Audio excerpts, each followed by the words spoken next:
Hey guys, it's Christian, and welcome to another update video for what Marvel Phase 5 needs to do. The reason why I wanted to make this video is because there's just been a lot of additional changes to the Marvel Cinematic Universe, with projects getting delayed, or projects being moved up in the schedule, or production just being shut down entirely. So I wanted to make this video just so you can stay updated with everything going on in the world of Marvel. So without further ado, let's jump in with Secret Invasion. Actually, really looking forward to this one because Samuel L. Jackson, Nick Fury, it'd be nice to see, what he's been up to since the events of Far From Home, see what he's been doing in space, maybe get more tie-ins with that, because obviously he's going to be coming back down to Earth as Skrulls are popping up within the government and just society in general. So yeah, it'd be nice to get more explanation of what he's been up to this whole time, get more of Talos and his people more involved, kind of explain what they've been up to this entire time. Yeah, just kind of give more backstory to the Skrulls, just because we got a little bit, a hint of it in Captain Marvel of who they are and everything, and the different factions. It'd be kind of nice to kind of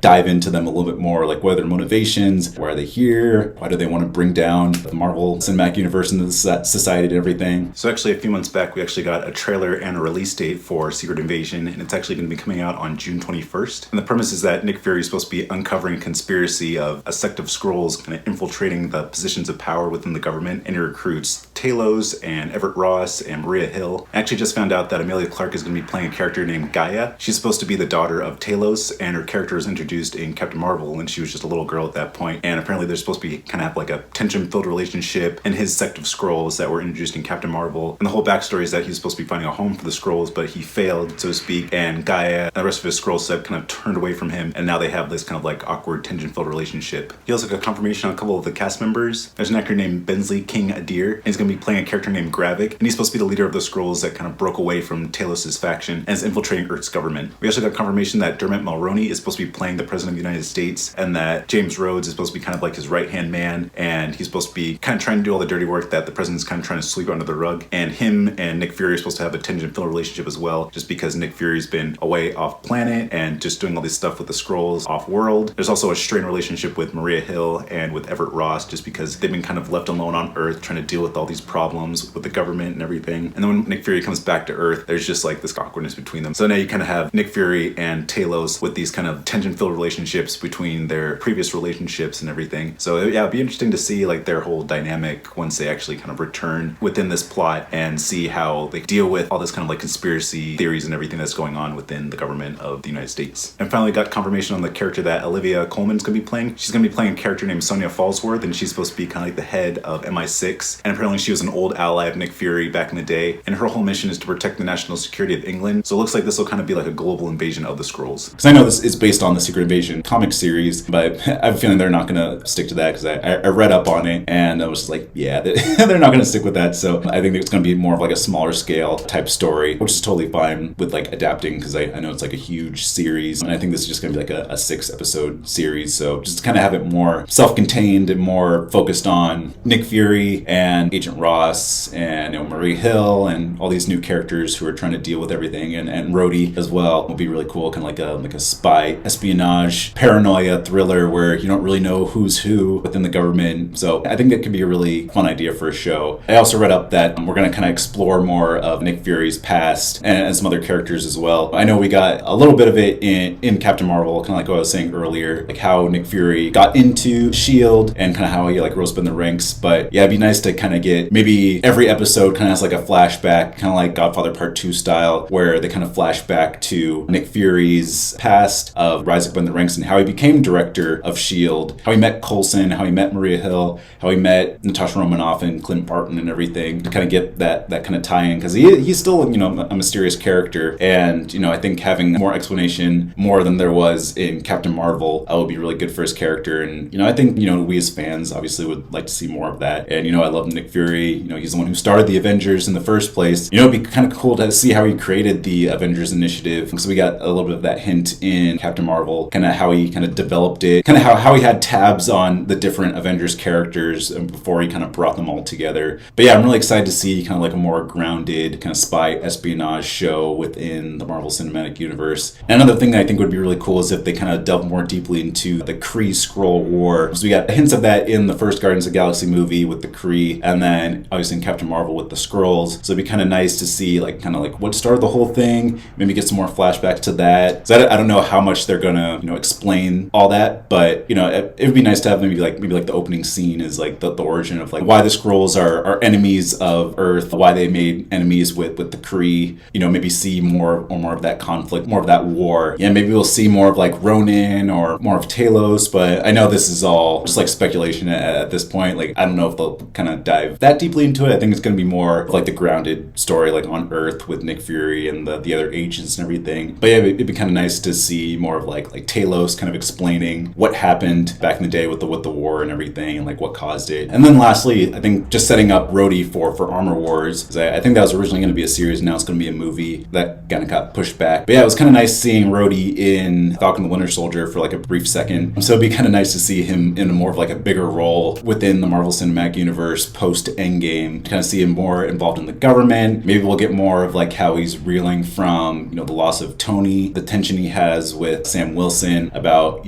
passing on the mantle of Captain America. Maybe we'll get more Captain America New World Order tie-ins, maybe just like little hints and stuff of like what's going on with those characters, maybe some Thunderbolts tie-ins as well. But yeah, I'm looking forward to seeing Rhodey in a larger role in this series, just because he's been there since the beginning. He's been there since the first Iron Man, even though obviously it was a different actor.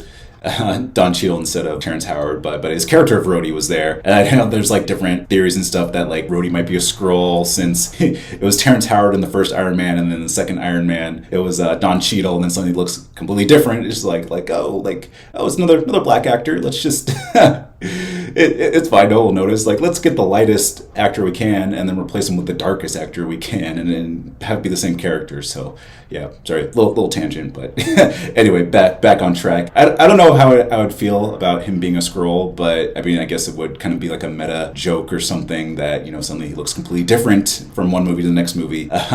He was like a shapeshifter or something. But anyway, having him in a larger role within the Marvel Universe would be a really good choice, and then set up future events in Armor Wars. Kind of just plant the seeds for his character and like what he's up to. All right, now we move on to Loki Season 2. I know I talked about it a little bit with my previous video where I wasn't the biggest fan of Loki, so I'm not super excited for Loki Season 2, but I know we're getting one, so I'm hoping that for this one we kind of see more of an explanation of, I guess, the consequences of killing He Who Remains, and then the timeline kind of splitting up. Just get more explanation of the multiverse. Kind of like what I was saying before about, was it really bad that we split up the timeline into all these multiverses and all these branch universes and everything, when clearly there's already a multiverse established in Multiverse of Madness?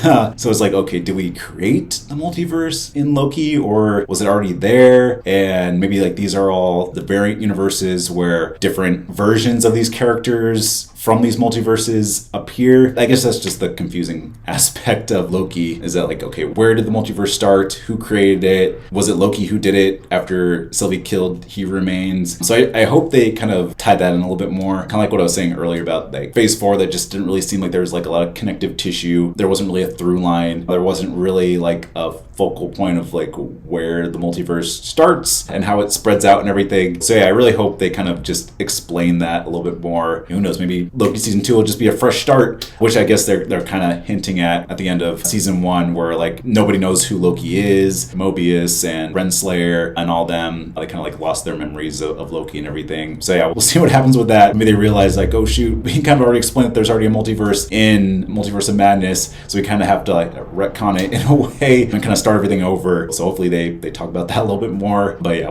we'll see. But yeah, I guess something that I hope to see more is like just more explanation of the TVA, the people who work in it. Obviously they're bringing in different actors and everything. The actor who played like Short Round in Indiana Jones is going to be in it. But yeah, I think it'd be really cool if he's like, this new character that kind of teams up with Loki. And I think he's supposed to be some kind of like analyst character or something. So maybe we'll get more explanation of like who the TVA is, like what they do, like their history throughout the Marvel Cinematic Universe, and just get more explanation really of like what's going on. Maybe he'll be kind of like the character who explains everything to Loki. Maybe he didn't lose his memory, and maybe he and Loki kind of team up, with Mobius and Renslayer and all the Hunter characters, and kind of figure out what's going on, and with Sylvie as well. But yeah, I just hope there's just more tie-ins to the Marvel Cinematic Universe in general. Maybe they find out about King the Conqueror, and then that's how he kind of gets involved into the Avengers movies, and then maybe Loki becomes an Avenger in a way. That'd be kind of like a cool twist for his character, whereas like in the first Avengers movie, he was obviously the main main villain. And now in this movie, if he ends up being in Kang Dynasty, you know, he's actually one of the Avengers and actually helps fight alongside them and like defeat Kang, you know, since he's partially responsible for He Remains being killed and then the multiverse splitting up and Kang in a way kind of rising to power and everything with his variant. Yeah, I think that'd be a really cool tie-in for Loki's character. And yeah, I think this would be a really cool opportunity to kind of give more backstory to He Who Remains / King the Conqueror, since he was first introduced at the end of season 1 of Loki with He Who Remains. And, you know, he was kind of like giving all that exposition to Loki and Sylvie about, you know, the multiverse and him being a conqueror and everything. If there's like a post-credit scene in Loki season 2 where like Loki meets up with Scott Lang, and because we haven't really seen those two together. Like I guess we kind of technically saw them in Endgame in a way where, you know, where this whole thing started, where Loki got the Tesseract and then teleported to the desert, and then that's where Loki kind of went off from there. So that was kind of like their only interaction. But yeah, to see more of that tie-in together where like Loki has all this information, and Sylvie too, if they decide to kind of bring her more into the roles and everything. It'd be cool to see those characters all kind of meet up and start to form the new Avengers in a way to take on Kang, since Scott, Hope, Cassie, Hank, and Janet have been facing Kang in the quantum realm, and then Loki and Sylvie facing He Who Remains in, you know, the TVA and everything like that, to kind of have that crossover and have them kind of exchange, like, I know this information, you know that information, so now we can kind of work together to defeat Kang, you know, now that he's out and he's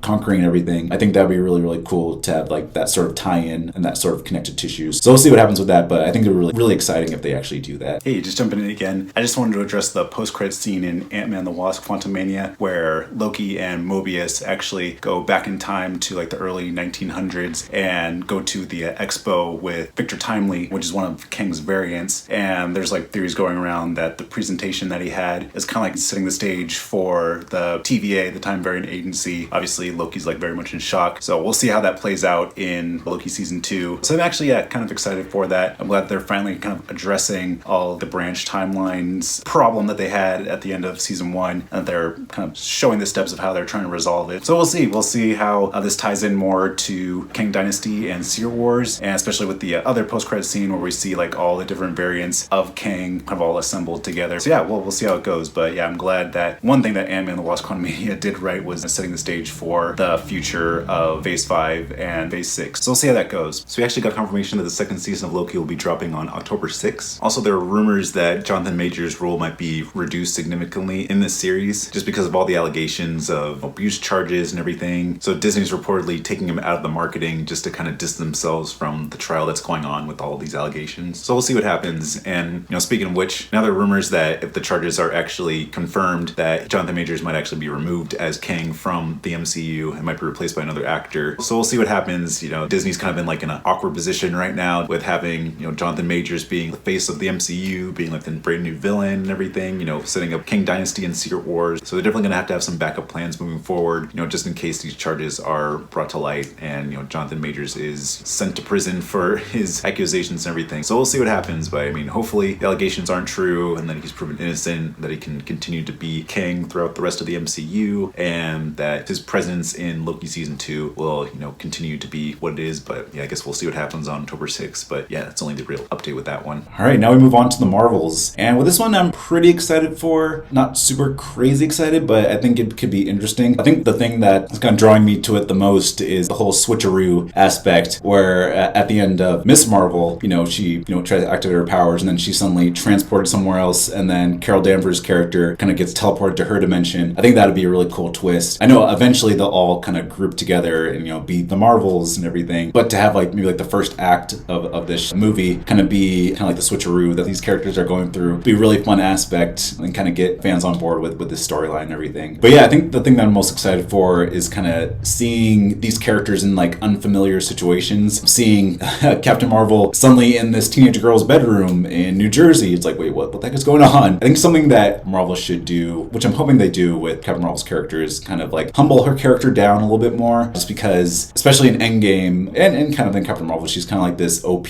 character, this like overpowered character where she can kind of just swoop in and take down Thanos' ships. She's kind of like the Hail Mary of the Avengers, you know, can hold her own, go toe-to-toe with Thanos and everything. With Captain Marvel, it wasn't like my favorite movie, and, you know, she's not my favorite character. Like, she's obviously like a very like strong character, which was great, but I feel like that's kind of like the only aspect to her character. She's just strong, and that's it. Like, I really liked more of like, you know, like the flawed characters, like Black Widow or like Gamora, Hope Van Dyne, you know, Wanda. They have like a full personality, like the three-dimensional personality where they can be vulnerable, they can be flawed, you know, they can make mistakes and stuff like that. And with Captain Marvel, she's kind of like perfect in a way. She's confident, you know, she doesn't make any mistakes, you know, she's like overpowered and everything. So I think kind of bringing her character down, so to speak, bringing her into like an unfamiliar situation and then having her team up with these two different heroes would be really, really cool for a character. But yeah, speaking of which, I think seeing Kamala Khan, Miss Marvel, because I think in this movie she's supposed to switch places with Monica Rambeau, and then suddenly she's in space. So talk about unfamiliar situations where, you know, suddenly you're in your bedroom in New Jersey and then suddenly you're in an astronaut suit in space. So I think that'd be really fun for her character as well. Kind of like a fan service moment for her where, you know, she's idolizing Captain Marvel and then suddenly she finally gets to work with her in a way. So I think that'd be really cool and kind of like a lesson of like don't meet your heroes, where on one side you have Miss Marvel kind of idolizing Captain Marvel clearly, and then maybe like she finally meets her and it's like, oh, you're not really who I thought you were going to be, and then, you know, having to like deal with, I guess, disappointment in a way of like meeting your heroes and then, you know, kind of gradually learning to like work with them and understand them a little bit more of like who they are and why they do what they do. So I think that'd be a good maturing aspect for Miss Marvel and kind of set her up for Kang Dynasty and Secret Wars of like learning to be a team player, learning to see people who they really are and not necessarily how you kind of see them kind of in your mind's eye and everything. So I think that would be cool for her character. And then on the flip side with Monica Rambeau, where, you know, there's like some tension between her and Captain Marvel, which we don't really see too much. It gets kind of hinted at in WandaVision. We don't really see it in fruition. So once we kind of put those two characters together, I think would be really interesting, kind of see that conflict where it's like opposite Miss Marvel, where it's like, I don't idolize this person, but suddenly I have to work with them in a way. So I think that'd be really interesting seeing those two get together and team up. But yeah, I'm actually kind of excited for this movie. Like I wasn't the biggest fan of Captain Marvel, so when it was going to be like Captain Marvel 2, I was like, okay, yeah, of course, because I know it made like $1 billion at the box office, so you got to make a sequel. But to kind of bring in Miss Marvel, bring in Monica Rambeau, kind of add to this dynamic and be the Marvels instead of just Captain Marvel 2, gets me really excited. And then, like I said before, the whole switcheroo of like characters transferring to different locations of where the previous Captain Marvel was, and then all of them kind of coming together for this conflict. But yeah, I'm looking forward to that, looking forward to the team aspect, and then the character arcs that the three women are going to be going through will be really interesting. So yeah, I'm actually, you know, pretty excited for it, so we'll see how it goes. So we actually got quite a bit of updates from the Marvels. We actually got a trailer that just dropped announcing that it'll be coming out on November 10th, and it looks like the rumors that were announced several months back are true, that Captain Marvel, Miss Marvel, and Monica Rambeau will be kind of having a switcheroo every time they activate their powers, and they have to work together to find out what's going on. We also got confirmation on a couple of the cast members. An actress named Zoe Ashton is going to be playing a character named Dar Ben. She's going to be playing a Kree warrior who wields Ronan the Accuser's hammer, and nothing's really confirmed beyond that. I'm guessing she's going to find out about Ronan the Accuser's death from the Guardians in the first Guardians of the Galaxy movie, and she's going to be kind of on a vengeance quest to get rid of all the Marvel heroes, including Captain Marvel, which kind of sets up the premise for this movie, because Carol Danvers is going to be investigating a Kree wormhole, and that kind of sets all these events in motion. We also got confirmation on another actor named Park Seo-joon, and I saw him in the trailer. He looks like he might be playing like some kind of henchman or something, some kind of like boots on the ground warrior character for Dar Ben's character. We also got confirmation that the actors who played Kamala's mother, father, and brother are going to be in the movie as well. Also, Lashana Lynch, who played Maria Rambeau from the first Captain Marvel, is going to be in it, as well as Colby Smulders as Maria Hill and Randall Park as Jimmy Woo from WandaVision. We also got confirmation on an actor named Daniel Ings, who's going to be playing a character named Tyrone, and it looks like he's going to be kind of like the right-hand man to Dar Ben's character. We also got confirmation on an actor named Colin Stoneley, who's going to be playing a character named Pap Tone, who's going to be a Kree scientist, as well as Goose the Cat, who's a Flurkin who resembles a cat from the first Captain Marvel movie.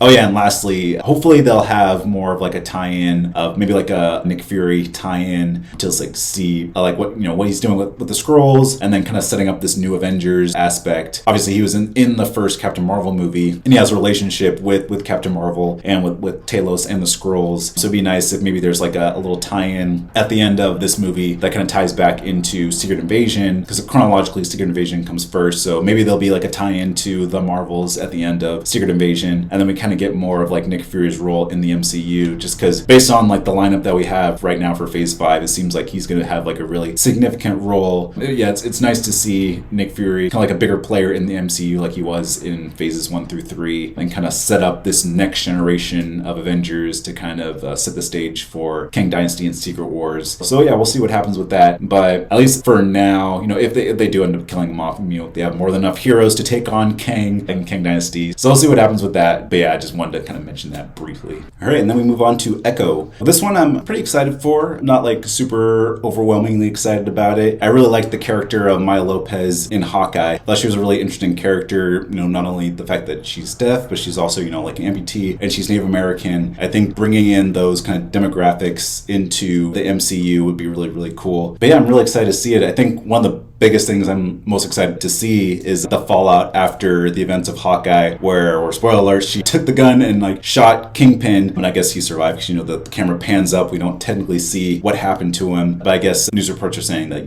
he's going to be blinded at least in one eye, and then he survived and got away. So it'd be nice to see what happened to him.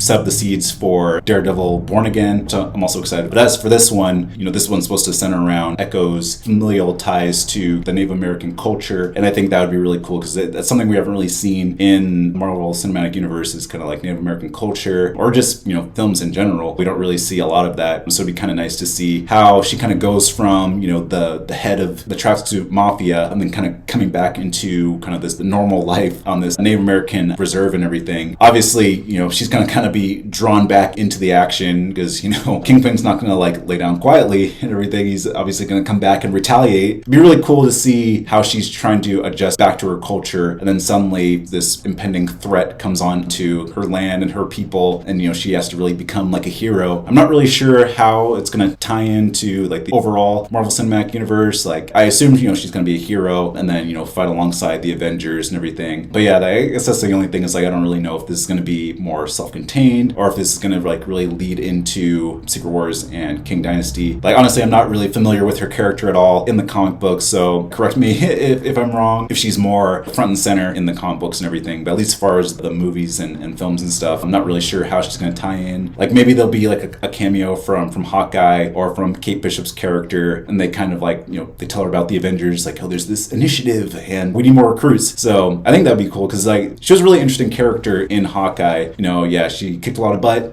and took a lot of names. So yeah, I think she'll definitely be a formidable opponent to whoever she takes on in any films or series moving forward. I hope they go more into her past and everything, her relationship with Kingpin and the Tracksuit Mafia. I know they kind of hinted at it a little bit in Hawkeye, but kind of like what I was saying before with like Secret Invasion, maybe they'll do extended flashbacks to how she got involved in this mafia and how she kind of rose up in the ranks a little bit, kind of explain more of like her family, explain more of her father, explain more of like the betrayal of Kingpin to her father and the whole kind of revenge aspect to that. But yeah, just get more of like who Maya is as a person, how she deals with being deaf, how she deals with being an amputee, obviously being in Native American culture, because yeah, we didn't really get a ton in Hawkeye, which was understandable. It was about Hawkeye and it was about Kate Bishop, and she was kind of more of like a side character in that, but she was definitely interesting. So yeah, I'm looking forward to see just more of her, more of like a show that just centers around her. Yeah, it'd be cool to see more like ASL in the show as well, just kind of like bringing the deaf community and everything. So yeah, I'm looking forward to her character. I think she's just very, very interesting. Like I said before, I don't really know too much about her from the comic books, but yeah, so we'll see what happens with this show. I'll give more explanation to her, and yeah, we'll see. And I know there's going to be like a possible storyline with Matt Murdock searching for Jessica Jones, which would be amazing, just because clearly I said in like the last video that Daredevil is like one of my favorite series. Like the Netflix Daredevil, like those first 3 seasons were amazing. Jessica Jones was fine in my opinion. Definitely wasn't as great as Daredevil. That was definitely the highlight. But seeing them kind of bring in the Netflix Marvel heroes into the show would be really, really cool, especially Jessica Jones, because like even though like I wasn't a huge fan of the show, I thought Jessica Jones as a character was great. So kind of seeing her brought into the Marvel Cinematic Universe now with Matt Murdock, with the MCU's version of Matt Murdock, would be really, really fun. And then maybe if they bring in more like like Luke Cage, maybe Iron Fist, bring in the Defenders, maybe that can be like the storyline for Daredevil Born Again. But I know that's going to be like a little hint for that show, so we'll see if they do that. But yeah, I think that'd be really cool to kind of bring in those characters a little bit more of like the darker Avengers characters into the MCU. But yeah, overall I'm excited for Echo. I think she's a really interesting character, and I look forward to seeing her have her own series and how she kind of ties into the overall Marvel Cinematic Universe in general. So we actually got a couple updates for Echo. The first one is that it actually got confirmed to be coming out on November 29th of this year, and apparently it's going to be dropping all of its entirety on the same day. So there's been kind of rumors that either Disney's trying to switch to a model where they put all the episodes on at once, kind of like Netflix, but there's there's also other rumors that the show might not be that great, so they're just trying to drop it all at once so they don't have to kind of stretch it along for several weeks at a time, kind of like with She-Hulk, where if you want to hear my thoughts on that, you can watch that previous video. But obviously that show wasn't really that great for me and a lot of other people as well. So I'm sure like Disney and Marvel are trying to cut down on all like the hate that they might get by stretching on a show for several weeks at a time and try to put all down at once. Because as of this recording, there's been a lot of like more shakeup at Disney, especially with Disney Plus, of like Bob Iger and a lot of the other kind of higher ups are taking shows off the platform just so they don't have to pay for residuals to the creators by having a show on Disney Plus that no one's really watching. So maybe this is kind of like their experiment with that to see like if people like Gecko, maybe they'll keep it on the platform, but if they don't, everything was all just in its entirety and then people don't like it, they'll just kind of boot it off. But yeah, we'll see. We still have several months until the show actually drops, but yeah, that's really the only kind of updates with that show. All right, then we move on to Daredevil Born Again. Yeah, I'm really, really excited for this one. Just getting those little hints of Matt Murdock in the MCU, like in No Way Home, where he's like the lawyer. I mean, everyone in the audience just kind of like flip their lid for that scene and kind of finally see him because, yeah, as I said before, the first 3 seasons of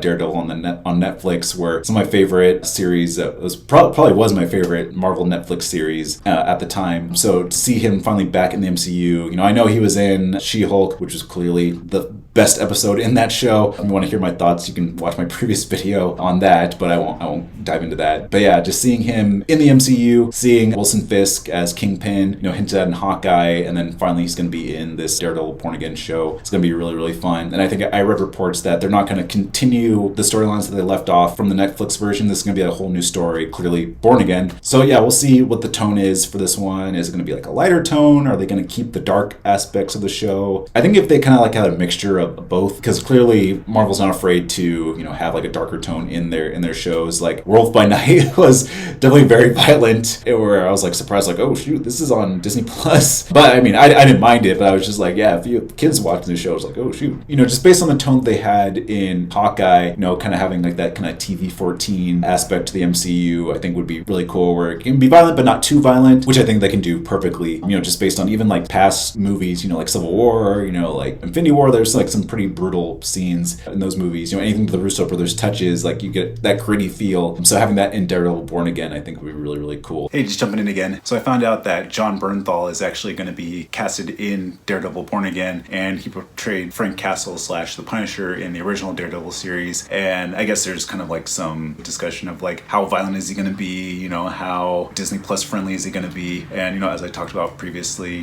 Disney Plus isn't afraid to go dark. Like I said before with like Werewolf by Night, it was like pretty violent and everything. So I think they're going to lean into kind of like the TV-14 aspect with the Punisher. So I think that would be really, really cool. And then I know Vanessa from the original Daredevil series is going to be in as well, portrayed by a different actor this time around. So we'll see how it goes with that. And then I found out that the actress who played, Karen Page and the actor who played Foggy Nelson are not going to be in the show as well. So that's kind of unfortunate, but I know like they're kind of trying to reintroduce kind of like the MCU version of Daredevil. So I guess with this version, like they don't really want to address too many things from the original series. Like I have a feeling they kind of want this to be more of like a Matt Murdock centric show with Punisher and Wilson Fisk kind of in the peripherals in it as well. So we'll see how it goes. I like those characters in the original Daredevil series, but I'm sure like with this iteration, they just kind of want to switch things up a little bit. I know there's like other actors who are cast in this show as well, actors that I'm not really familiar with, but I know some of them were saying like that some of them are supposed to be like a love interest for Wilson Fisk, and maybe a couple other ones will be like a new ally for Matt Murdock or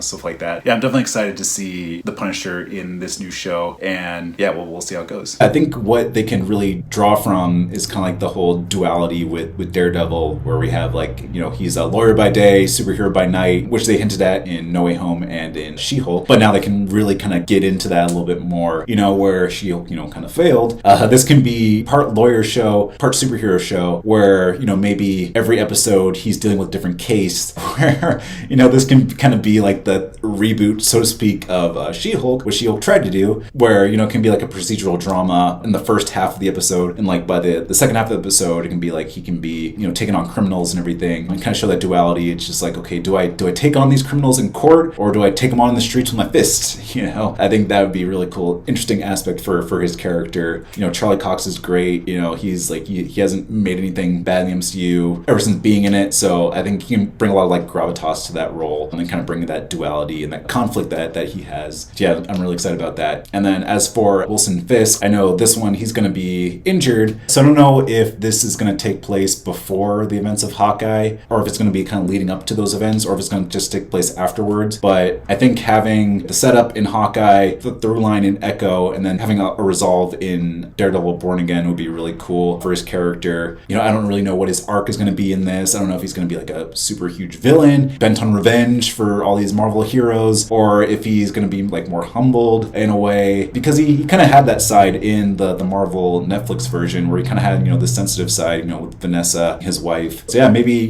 being shot by Echo will kind of humble his character a little bit more, and, you know, maybe he becomes like an ally for Matt Murdock, and maybe he kind of betrays him in the end because, you know, he wants all that revenge they had from the Netflix version of Daredevil. But yeah, I think it'd be a really interesting dynamic, you know, have like that kind of Batman Joker relationship where it's just like are we allies or are we enemies? Or if, you know, if this kind of joins Kang, you know, in a way, I'm not really sure how he'll do it, but maybe he can kind of become more of like a ground level villain while Kang is taking over the overall multiverse and everything. And then maybe Fisk can become like an ally in Secret Wars or something at the last second. Maybe pull a Loki in Infinity War where he actually tries to go after Thanos, and, you know, Thanos kills him off in a sacrifice, or like Wilson, you know, tries to betray Kang and, you know, gives his life for Matt Murdock. But yeah, anyway, that's all kind of speculation. Kind of overall, I'm excited for Daredevil Born Again. Yeah, I think it could be a really cool just reboot to this character now in the MCU. So yeah, so we'll see what happens. But yeah, I'm really excited for that one. So the only real update with Daredevil Born Again is that production might be delayed due to the writer's strike. There have only been reports that when it was filming in Queens that they had to shut down production due to the writer's strike and all the picketing that's been going on. Apparently they're hoping to conclude filming in November, but we'll see what happens with all the production delays due to the strike. Speaking of which, has been kind of delaying other projects as well, including Blade, which I'll get to in a second. So we'll see if they actually wrap up filming in time and if they can actually make their early 2024 release. If not, they might have to delay it to summer of 2024 or late 2024. So we'll see how all this happens with the writer's strike. Hopefully the demands will be reached for the WGA and this writer's strike can finally be over and all these production can resume and kind of continue on schedule. So we'll see what happens. But yeah, that's only the real update with that. All right, now we move on to Captain America New World Order, another one that I'm really excited for. As I said kind of before in my previous video, you know, Falcon and Winter Soldier I thought was fine. It really could have just been a movie, in my opinion. So I'm glad that for New World Order, that's actually is going to be a movie, which I think is totally going to, you know, continue the storyline that left off at the end of Falcon and Winter Soldier, where, you know, Sam Wilson is kind of accepting the mantle as this new Captain America, and now, you know, he's the black Captain America, and then all the baggage that comes with that. So I think that's going to be really cool to explore. And then, you know, the kind of aspect of like, you know, the fake news and everything being in this New World Order and everything, kind of seeing him deal with that would be really, really fun to explore. And then obviously the side characters, like the new Falcon, Joaquin Torres, who will be Sam Wilson's kind of like sidekick, kind of seeing how he kind of deals with being in this role and everything. And then obviously like Isaiah Bradley, I'm hoping that he'll become like a really cool like mentor figure for Sam Wilson of like, hey, we maybe this black Captain America and everything, but here's all the baggage that comes with it. Because me, I dealt with being a super soldier and then, you know, kind of was experimenting on and then kind of got casted aside, which they hinted at in Falcon and Winter Soldier. I'm excited to see him kind of brought into a New World Order, kind of as this kind of like mentor figure to Sam Wilson, and kind of as he kind of deals with this new role of being the new Captain America and everything that comes with that. And I'm also excited to see Samuel Stern, aka the leader in this movie, because I know he was hinted at way back in the day in The Incredible Hulk. So it'd be kind of nice to finally see him brought into the MCU again, just because there's like a lot of like characters that they had from The Incredible Hulk. They kind of just left on the sidelines, but then slowly but surely they started bringing them in, like, you know, Thaddeus Thunderbolt Ross, Abomination, Emil Blonsky, kind of bringing all these characters back in. So it's kind of nice to see like, hey, Incredible Hulk is actually relevant to the MCU. Because I know they hinted at his character at the end of Incredible Hulk, where, you know, it's his head knocked against the machine and like the little serum is kind of going into his injury and everything, and then his head's expanding. So it'd be nice to see that. Again, I don't really know too much about the leader from the comic series, but, you know, just seeing that little hint at the end of Incredible Hulk seems like, oh shoot, this guy is a little loco. So yeah, it'd be cool to see how he kind of ties into the MCU, how he ties into Sam Wilson's storyline, and how he becomes either like antagonistic or an ally, and how he kind of fits into like the tone that they're trying to set with this movie. So we actually got confirmation on a couple of cast members for Captain America New World Order. There's an actress named Shira Haas who's going to be playing a character named Sabra, who's going to be an Israeli superheroine. So I'm guessing she's going to ally with Captain America, and they're going to be kind of trying to face this New World Order with all the villains and everything. And then we actually got confirmation that Liv Tyler is going to be in it, and she played the character of Betty Ross in The Incredible Hulk. So kind of like what I was saying earlier in the video of how Marvel is kind of making The Incredible Hulk relevant again by bringing all these these actors back. So it'd be really cool to see her role in this, and maybe we'll get a Bruce Banner cameo in it or something. But it'd be really cool to kind of like see those characters from that movie back in 2008 brought back into the MCU. And then like one final thing, maybe they'll have like more of like Thunderbolts hint. Maybe it'll be like a post-credit scene, kind of set up that movie, because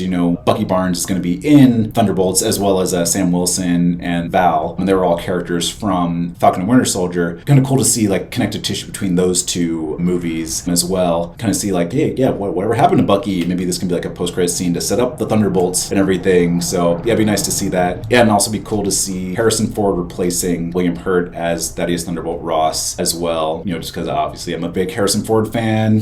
Han Solo, Indiana Jones, Blade Runner, everything. He's great. So to see him in the MCU would be really cool, since he's already technically part of the Disney family. So to see his debut as Thaddeus Thunderbolt Ross would be really cool. And then maybe if they have a hint at like Red Hulk, because I know that's a big aspect in the comic books. I don't know if they'll do it, because I know they don't technically have the complete rights to the Hulk. Maybe down the road or something, since at the end of She-Hulk they hinted at a World War Hulk or a Planet Hulk storyline with Scar and with Bruce Banner. So maybe we'll see what happens with that. And if they ever do like a second season of She-Hulk, which if they do it, maybe they'll hint at Red Hulk for that one as well. Again, that's all speculation. They probably won't do it. Maybe they'll have like hint of it, and then maybe they'll save it for Kang Dynasty or Secret Wars or something. The idea of a Red Hulk, which would be kind of cool. But yeah, we'll see what happens with that. But overall, I'm really excited for Captain America: New World Order. It'd be really cool to see just a new Captain America. Not only just the next Captain America movie, but just a new Captain America with Sam Wilson in that role, because he was great ever since Winter Soldier onwards, just being really loyal to Steve Rogers and respecting his legacy. Because Steve Rogers, Captain America, is my favorite character in Marvel phases 1 through 3. And then Sam Wilson is clearly the best man for the job. I know Bucky was also kind of in the running for that, but clearly he's kind of a murderer, so maybe that's not the best person to replace you. So yeah, I think Sam Wilson's definitely the best person for the job, and I've been looking forward to seeing him as a new Cap since the end of Endgame, with that whole tag at the end, and then seeing his arc in Falcon and Winter Soldier, and then finally resolving in Captain America: New World Order, seeing like the fallout and all the baggage that comes with being the new Captain America. So yeah, I'm really looking forward to seeing that one, and I think it can be really good. And then speaking of which, Thunderbolts, we'll move on to that one. Looking forward to this one. I know this one will be kind of like the MCU version of Suicide Squad, and I think having James Gunn, who directed the Suicide Squad, not the first Suicide Squad, which was but the Suicide Squad I saw, was actually really good. So maybe if James Gunn, I don't know how involved he's going to be in it, or if he's going to be involved in it in general. I don't know if he is, but if he's kind of like comes on as like a writing consultant or something, of like, hey, this is how you kind of form a team of anti-heroes. Like, not only did he kind of master that with the first two Guardians of the Galaxy movies, with having these kind of like anti-heroes kind of form a team, but he also did it with the Suicide Squad, and yeah, that movie was amazing in my opinion. So yeah, I think kind of bringing that aspect into Marvel will be really cool, just because you have Bucky Barnes and John Walker and Ghost and Alexei and Yelena and Val and all these like disparate characters that are just like on the fringes of the MCU, where it's like, oh man, how are they gonna kind of coalesce into one team and everything, which I think would be really interesting to see. So I definitely wasn't expecting them to make this kind of movie, because they first announced it at D23, and I was like, wait, they're doing a Thunderbolts movie? Because I know the Thunderbolts are big in the comics, and Thaddeus Thunderbolt Ross is the one who's kind of like trying to form like the anti-Avengers, who would do like all the stuff that the regular Avengers wouldn't do. So I was like, wait, how are they going to do that? And then they kind of announced all these different characters that are going to be in it, and I'm just like, oh yeah, that'd actually really be really cool. So I'm glad this is a movie. I think it could have been cool if it was a series, and every episode kind of centered around a different hero on the team. But yeah, I'm glad that it's a movie as well, because I mean, obviously all these characters are already established in other movies and series and stuff, so we already kind of know who they are. So to kind of just see them all kind of come together into this one team would be really cool. And then obviously seeing them in Secret Wars and Kang Dynasty would be really fun dynamic,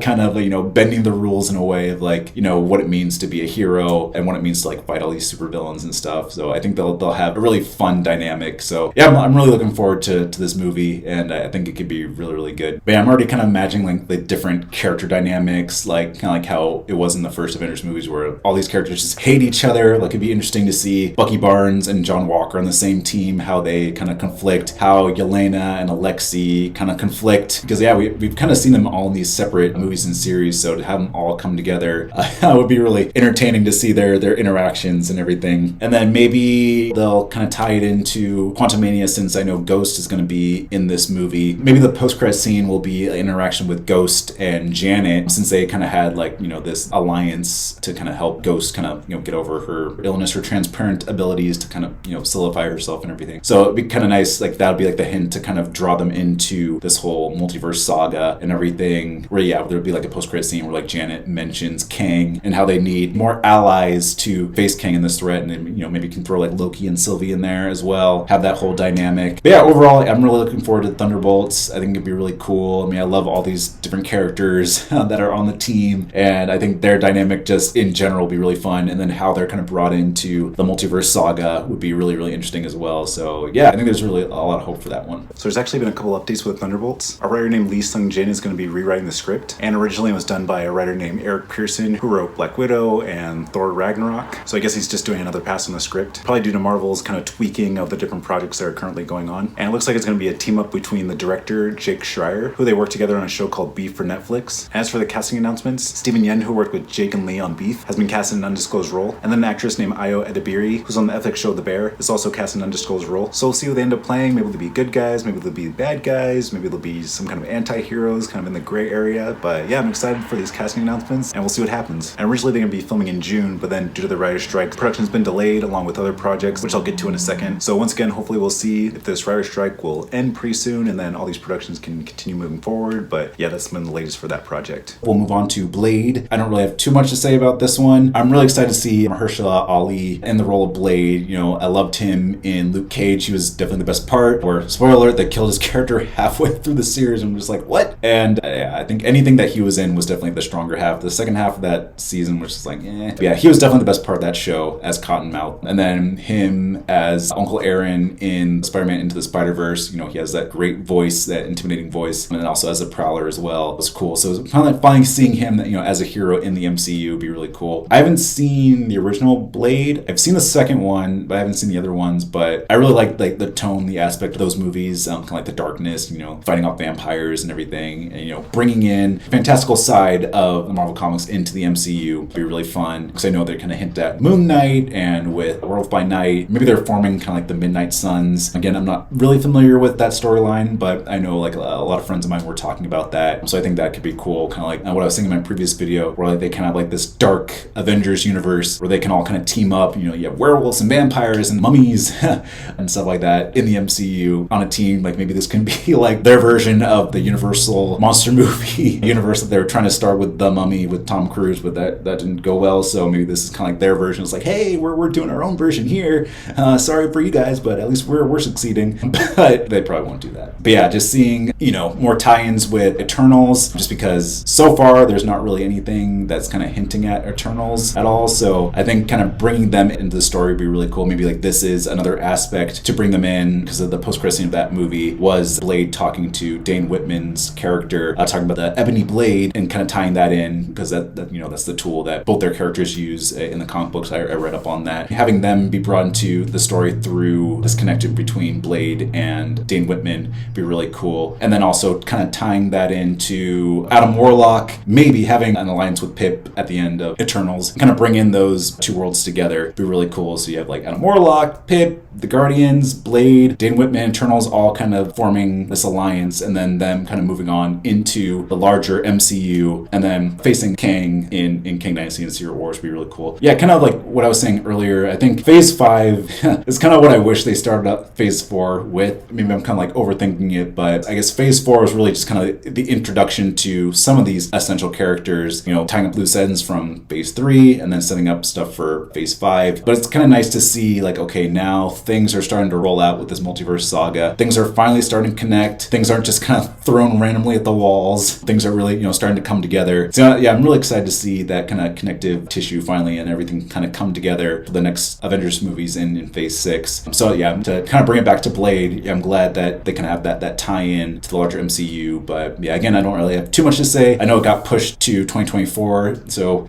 we don't really have too much to go on with what they're going to do with Blade, and I'm not super familiar with the characters, so I don't really have too much to be excited for, so to speak. But I love Mahershala Ali. I think he'd be really cool to be in the MCU. And yeah, I'm looking forward to see, what aspects he brings to the cinematic universe. So there have been a couple of updates with Blade that kind of tie into one another. The first one is that a writer named Nick Pizzolatto has been hired to rewrite the script for Blade, and he was a writer for True Detective Season 2 that Mahershala Ali actually worked on. But then a few weeks later, the writer's strike happened, and he's actually not allowed to have any input for the story. And it's also been announced that the production's been delayed due to the strike. So we'll see how long the strike lasts, because if it lasts too long, then the production will continue to be delayed, and then it might not actually make its release date. So we'll see if it still happens in 2024 or if it gets pushed to 2025 when Deadpool 3 and the other Phase 6 films are supposed to release. So kind of like I was saying earlier, hopefully the WGA's demands are met, and hopefully they can resume filming again, and these films and series can go back into production, and they can meet their scheduled release dates. So we'll see what happens. All right, and then let's move on to Ironheart. Don't really have too much to say about this one. I really like Riri Williams' character in Black Panther: Wakanda Forever. I thought it was really cool seeing 2 black women in MIT, or I guess 3 black women in MIT, with like Okoye and Shuri recruiting Riri for this adventure. It kind of reminded me of Civil War, of Tony Stark recruiting Peter Parker's character to fight on his side, where this is kind of like the flip side, where at first it was kind of like 2, white men, and now it's like 2 black women, 2 genius black women interacting and everything. I think it'd be really cool to see, Riri's life within MIT, being this 19-year-old child prodigy, and kind of like the fallout after the events of Wakanda Forever, because I assume she's going to be like all over the news and everything, of like, being in her like Ironheart suit, and everyone's going to be coming out the wazoo to like, get to know her and be friends with her and stuff. So it'd be kind of interesting seeing that whole dynamic, because I know there's been a lot of actors who've been casted in this series of like being like her friends and her enemies and her mentors. And yeah, speaking of which, I'm looking forward to seeing Jim Rash as like the dean of MIT, because I'm a big Community fan, so seeing him as the dean in that show and then seeing him as a dean in MIT would be really funny, just because I he had that cameo in Civil War, so it makes total sense that he plays a dean in another show. So yeah, I think that'd be really cool. I'm looking forward to like the tone of this show, just because how she was portrayed in Black Panther: Wakanda Forever. She was kind of like this tough character, but she also had like this kind of comedic side, and obviously she's a genius and is good with engineering and machinery. So it'd be really cool to see that kind of like the flip side of Tom Holland's Peter Parker character in the MCU. And then the villain, the Hood, Anthony Ramos, big Anthony Ramos fan, Hamilton, In the Heights. It'd be kind of cool to see him in the MCU. And I know there's going to be like some kind of tension between them, like they're going to be like maybe allies and become enemies, where Riri kind of focuses more on like the technological side of the MCU, and then Anthony Ramos, the Hood, is going to be focusing more on like kind of like the magical, mystical side. So it'd be kind of fun to see, science versus magic. But I guess like earlier on in in Thor, where it's in my world, magic and science are one and the same. So we'll see if they ever address that. But I think it'd be cool to see a mystical villain against a mechanical hero. It'd be really a fun dynamic. But yeah, so I'm really looking forward to seeing this. I know obviously we haven't seen any footage or trailers or anything for it, but just based on the casting and the premise and what we saw from her in Black Panther: Wakanda Forever, it gets me excited for it. So yeah, I'm really looking forward to this series, and I hopefully, fingers crossed, it gets to season 2. But if not, I'm excited for 6 episodes and seeing her in the future of the MCU. So the only real update for Ironheart is that it's going to be scheduled for 2024, and kind of like what I was saying previously, it's kind of part of Disney's strategy of kind of delaying projects and having some breathing room in between projects. So I'm glad that we finally got a confirmation that it'll be coming out next year, just because a couple months ago it was kind of up in the air of like when it was going to be released. So glad we got some kind of confirmation. Maybe it'll come out maybe like November of next year, kind of like when Black Panther: Wakanda Forever was released last year. So yeah, we'll see. But yeah, hopefully they'll use this time to make the show good, and because I'm really looking forward to it. And yeah, we'll just see how it goes. All right, then we move on to Agatha, Coven of Chaos. I liked Agatha in WandaVision. I liked her up until like episode 8.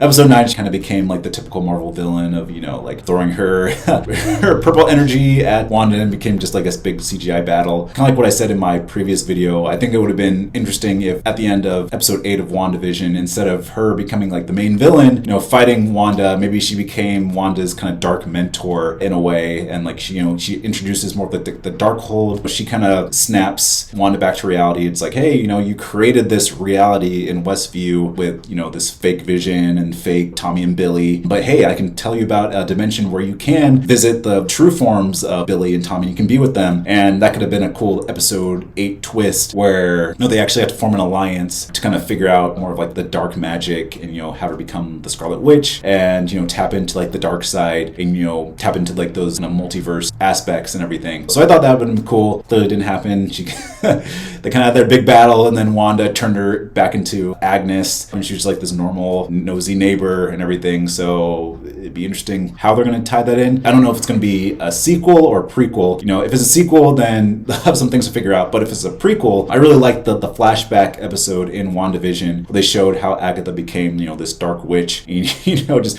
wiped out all these other witches and everything. So if they have a series just kind of explain like her origin, you know, how she became this dark witch, you know, how she got a hold of like the Darkhold, how she kind of sensed Wanda, I think that would be really, really cool. We'll see what happens with that if it's a prequel. But if it's a sequel, which I think it might be, honestly, I don't really know where they would go with it. But yeah, I love Kathryn Hahn. You know, she's a great actress. I mean, I loved her back since Parks and Recreation. Her character in that I thought she was great. And then obviously all the comics that she's in, like Anchorman, and even in Spider-Man Into the Spider-Verse, where she played Doc Ock, that version of Doc Ock, I thought she was great. So I mean, whatever she's in, I'm game for it. It just depends on what the story is. Yeah, because I know I was looking at the casting, and like Dottie Jones, kind of like the blonde woman in WandaVision, is supposed to be in it. So I don't really know what she's going to be doing. Maybe she turns out to be like a dark witch or something, and she becomes like an apprentice. I don't really know. So yeah, like I said, I don't really have too much expectations for Agatha, Coven of Chaos, but I think if they lean into the prequel aspect, more of her backstory, I think that would be an amazing show. But if it is a sequel, then yeah, they have some figuring out to do. So, yeah, I guess we'll see what happens with that one. Hey, just jump back in with another update. So I found out that a bunch of actors have just been confirmed for Agatha, Coven of Chaos. Deborah Jo Rupp, who played Sharon Davis, aka Mrs. Hart, is going to be in the role as well, and that a bunch of Westview characters are going to be in it too. I also found out that the actress who played Agatha's mother in the flashback scene of WandaVision during that whole like Coven scene is going to be in it as well. And then just like a bunch of other actors are going to be in it too. I'm playing Aubrey Plaza, which is going to be awesome. I hope that she plays like a witch character or something. That'd be really cool. So yeah, it kind of gives me more grounding of like what the story could potentially be. I'm sure the spell on Agatha is like broken or something. Maybe after Wanda, you know, spoilers for Doctor Strange Multiverse of Madness, she gets killed off. So maybe due to her being killed off, the spell kind of lifts on Agatha, and then, you know, maybe, you know, she becomes like the witch character that she was back in WandaVision, you know, becomes evil again, and then, you know, maybe she contacts like all like the Westview citizens to kind of like rise up somehow. Maybe she teaches them, you know, how to become witches and warlocks themselves, and maybe they start like this kind of revolution or something. You know, maybe there'll be more like flashbacks to time with her and her mother, and, you know, maybe she'll be kind of like the new kind of Scarlet Witch of this new iteration. Maybe she'll team up with Kang and become like one of his right-hand women or something, and, you know, take over the multiverse and whatnot. So like I didn't really know too much about what was going to go on with this show, but, you know, just based on like this casting and stuff like that, you know, it kind of gets me a little bit more excited. And, you know, hopefully they'll, you know, be more developments with the Westview characters and with Agatha, and we'll get more set up for King Dynasty and Secret Wars. So yeah, we'll see. So we actually got a couple updates for Agatha, Coven of Chaos. Looks like it'll also be pushed to 2024 as well. We also got confirmation with some of the casting. There's an actress named Patti LuPone. She's going to be playing a character named Lilia Calderu. Apparently she's a 450-year-old Sicilian witch who's a member of Agatha's Coven, and she has skills in divination. We also got confirmation on an actor named Joe Locke, who's going to be playing a familiar, and Aubrey Plaza is actually going to be playing a witch in the Coven as well. Okay, now we move on to the TBD projects, the projects that have been kind of taken off the main schedule due to there just being a lot of overcrowding with the films and series that were announced previously. So hopefully they'll get release dates sometime soon. We'll see how it goes. But for now, here are my thoughts for What If. I wasn't the hugest fan of What If. I thought a handful of episodes were really great. I thought like the Doctor Strange episode was obviously the best one, and then maybe like the finale with the Guardians of the Multiverse was pretty cool, and even like the Captain Carter episode was also really cool as well. I think it was nice that they set up a lot of the events in Doctor Strange and the Multiverse of Madness, where we saw Dark Doctor Strange or Doctor Strange Supreme. We saw Captain Carter in the Illuminati, or at least that Dimensions version of Illuminati. So yeah, so it's kind of nice to see that this wasn't just like a self-contained show or anything, but that it really kind of tied in to the deeper Marvel Cinematic Universe. So yeah, I appreciated that. When it comes to season 2, I'm not like overwhelmingly excited, and especially since we don't really know what the episodes are going to be or anything. But I think one of them they announced is like Captain Carter goes against Steve Rogers when he's in that kind of mech suit and everything. So I think that could be pretty cool. I hope they kind of further explore the Guardians of the Multiverse and then maybe have more Doctor Strange Supreme. I'm also excited for more of the Watcher. I hope they give kind of more explanation for him. Maybe they kind of talk more about the multiverse, kind of round out the events that were in Quantum Mania and then kind of set up Kang Dynasty and Secret Wars with that. And another thing that I'm really excited for What If is just kind of more, obviously, what if scenarios with the Marvel Cinematic Universe. I know with the first season, they kind of centered around Phase 1, all the Phase 1 kind of Avengers characters. So it'd be kind of nice to see more kind of like Phase 2 and 3. Maybe like what if Thanos won at the end of Endgame or something? Or what if the Avengers got tempted by all the Infinity Stones or something and it became evil, something like that. But yeah, just like other kind of what if scenarios. I know they're going to do like a Marvel Zombies, which I thought was a fine episode. But yeah, we'll see if they do like a longer special, kind of like what they did with Werewolf by Night and Guardians of the Galaxy Holiday Special, where they kind of have like, instead of just like a 30-minute episode, they'll do like a 55-minute special. So I think that could be cool. I haven't read that comic. I know it's based on like a comic storyline, but yeah, I think it can be kind of cool, like a Walking Dead in the Marvel Cinematic Universe. So we'll see what happens with that one. And I know that there was like another episode that was cut from season 1 because of, COVID happened and they weren't able to finish production quickly enough with all the delays and stuff. So I think there's like a Gamora Tony Stark episode. And then after watching season 1, I noticed that there was kind of like a missing piece to that where like Gamora and Tony kind of show up and everything. It's like, oh, where'd they come from? Because they were on their separate adventure. So it'd be nice to finally see that episode play out. But yeah, overall, I think What If's like a fun concept. I think if they really delve more deeply into the multiverse and, the Watcher and kind of set up future Avengers films with this show, I think it'd be really cool. Maybe have more like serialization with the show instead of having a bunch of one-offs and everything. I don't mind like one-offs within What If and everything, but I just hope that there's more like, serialization, more connective tissue within the whole Marvel Cinematic Universe instead of just like, oh, this is just like a fun, one and done episode. Oh yeah, and then lastly, I think it'd be nice to see more of like, what if the Watcher interfered with different events? Because I know he's supposed to be, the Watcher, he's supposed to be observant of what's going on and he's not supposed to get involved with certain aspects of the Marvel Cinematic Universe. But it'd be nice if, he broke his oath every once in a while and we get more consequences of his actions. If he like interfered with like the first Avengers movie or like, with Age of Ultron or something and get more kind of like repercussions of his actions, I think that would be really cool. And then, maybe if he pops up in an actual live action Marvel movie, I think that'd be cool to, see Jeffrey Wright in his Watcher garb and everything. Because I know they showed a little hint at the end of Guardians of the Galaxy Volume 2 of the Watcher, like Stan Lee is like talking to the Watcher. So we've seen live action Watchers, so yeah, it'd be nice to see Jeffrey Wright in one of them and then see how that kind of ties into the larger MCU. And that's the video. Thanks so much for watching this kind of hybrid between old and new video. I kind of have some other ideas for like past videos where I kind of want to do more update videos. So yeah, let me know if you kind of like this different format in the comments below. But yeah, overall, I'm still excited for Marvel Phase 5. I know they kind of had a stumbling block with Ant-Man and the Wasp Quantumania, but I'm still excited for all the other stuff that's going to come out for the rest of this year. So I'm hoping that with this whole new kind of shake up at Marvel with Disney spreading out the films and the series a little bit more, because with Phase 4, like they were just piling on the different movies and shows and nobody really had time to like really watch anything through, and it just really felt like quantity over quality. So I'm glad that Bob Iger is stepping up and saying like, hey, we need to either shelve some projects or delay some projects or just have a little bit more breathing room between projects. So I'm glad that they're doing that, and I'm hoping that there'll be kind of like an upswing for Marvel, and that they'll kind of be kind of like the conquerors of like the box office and everything like they were before, just more quality films and series. So yeah, we'll see how it goes. But yeah, thank you so much for watching this video, and let me know what Marvel Phase 5 project you're looking forward to, and yeah, I'll see you next time.